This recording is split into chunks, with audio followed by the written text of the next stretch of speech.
Evo u 10. kolu Enter Premier Lige BiH očekuje nas utakmica protiv ekipe Tuzla City. Ono što je interesantno da smo i mi Tuzla City poraženi u prošlom kolu i ulazimo sa nekom željom i ambicijom da popravimo taj gorak okus od prethodne utakmice. Tuzla City je poraženo Veleža 4-0, mi od Slobode 4-2.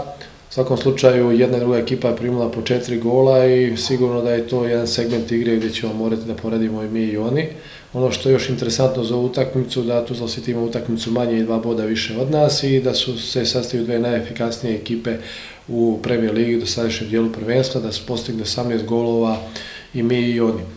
Ekipa Tuzla City važi za jednog od favorita za osvajanje naslova prvaka i po meni imaju jednu izuzetno dobru ekipu, imaju jednog trenera koji već dugo godina se potvrdio i u okvirima BiH granica, a i vani. I sigurno da nas očekuje jedna veoma zahtjevna utakmica. Tuzla City je ekipa koja je pokazala zavidnu efikasnost i uglavnom je te utakmice dobijala u kući sa nekim rezultatima 4-1, 4-2, 5-1. S druge strane je ekipa koja je primala puno golova, znači primili su 3 gola manje od nas, kažem uz utakmicu manje, što znači da smo mi tu približno po kvalitetu što se tiče napadačkog i odbrambenog dijela.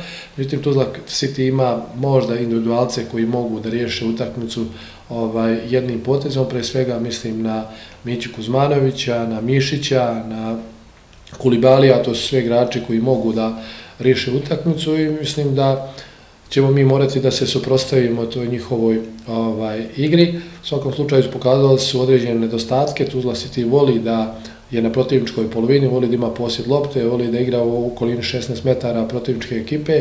Nisu preagresivna ekipa, malo su mekša ekipa u tom veznom redu i sve su to stvari koje nam stvari govore kako se mi trebamo ponašati na ovoj utakmici. No da sve moramo biti agresivni, moramo pokušati što više udaljiti igru od našeg gola, prenijeti težište rješavanja na njihovu polovinu. Mi smo u pripremnom periodu igrali jednu utakmicu sa njima gdje smo izgubili sa 1-0 i to je bila neka i prva utakmica koja nam je u stvari pokazala gdje smo u odnosu na Premier ligaše.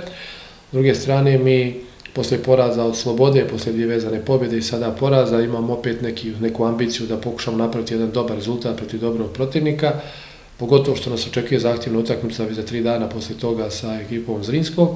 I nadam se da će igrači reagovati, mi smo odigrali veoma dobru utakmicu i protiv Slobode, gdje smo prvo polovrijeme stvarno igrali dobro, bili bolji, imali bolje šanse i trebali smo da vodimo sa 1, 2 ili 3 gola razlike. U drugom polovrijeme došlo je do pada koncentracije, isključivo zbog nedostatka snage, pošto je bila 3. utakmica. Nadam se da smo s ove nedelje malo oporavili, da smo malo podigli taj kondicioni aspekt, odnosno mišićni tonus i da smo došli sada u situaciju da možemo ravnopravno trkački da odgovorimo na sve zahtjeve ove utakmice. Nemamo povređenih, nemamo kažnjenih igrača, što je veoma bitno. Znači ulazimo sa svim raspoloživim kadrom u ovu utakmicu i naravno s podršku naših navijača koji su i do sada davali nam podršku. Ja očekujem da ćemo igrati jednu dobru utakmicu i da ćemo zabilježiti jedan dobar rezultat za nas.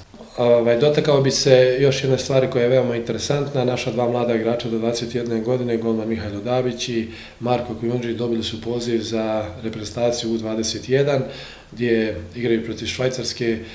Sigurno da je to jedna velika stvar za naš klub. Nadam se da će sad ti pozivi da dolaze i za mlađe kategorije, ali ima dosta igrača koji su već skrenuli pažnju na sebe, posebno Gostimirović koji je najbolji strelac lige, tako da polako ostvarujemo misiju i viziju koju smo imali, da što veći broj dječaka dođe u situaciju da igra za reprezentaciju, a samim tim da sebi trasira put za stvaranje jedne vrhunske karijere.